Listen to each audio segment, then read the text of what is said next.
And of course, China was in a mess. The situation had become more and more serious. 중국 공산당이 어떻게 절정당이, 집권당이 됐는가? 그거는 저는 혁명 과정에서 그 중국 인민으로부터 지지를 얻었다고 생각을 합니다.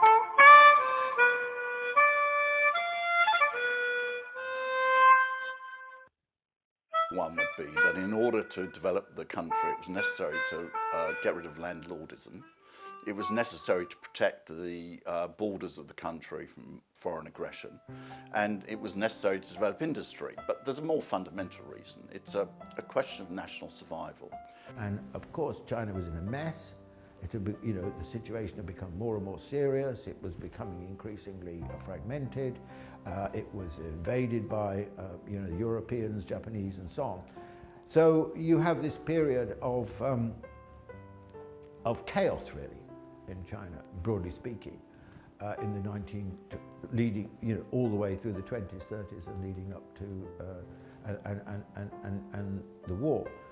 And it was only really in 1949, with the victory of Mao and the Chinese Communist Party, that China became, first of all, reunified.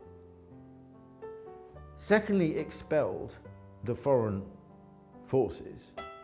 And thirdly, reconstituted the state at the heart of Chinese society and Chinese politics. 중국 공산당이 어떻게 절정당이, 집권당이 됐는가? 그거는 저는 혁명 과정에서 그 중국 인민으로부터 지지를 얻었다고 생각을 합니다. 특히 중일 전쟁 과정에서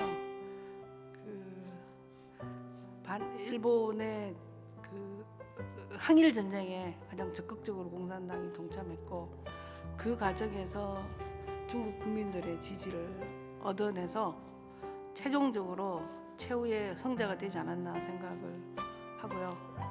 그런 점에서 중국 공산당의 그 중국인들로부터 정통성은 혁명을 승리로 이끌었다는 그게 아닐까 그렇게 생각을 합니다. I think the clearest is actually in the struggle against Japan, which is of course the reason why the Chinese Communist Party came to power.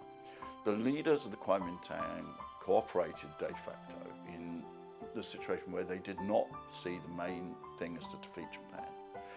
They deployed their troops against the communists. When Japan was defeated, they appointed collaborators to take over important positions of power.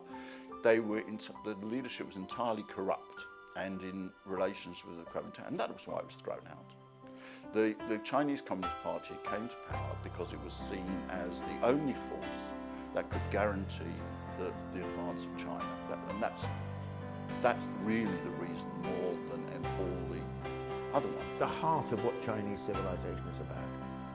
Unity is an absolute sort of cornerstone of China over a very long historic, hundreds and hundreds and hundreds of years. Likewise, the sense that China, can't accept being occupied by foreign powers is very important to China. So it was like the building blocks.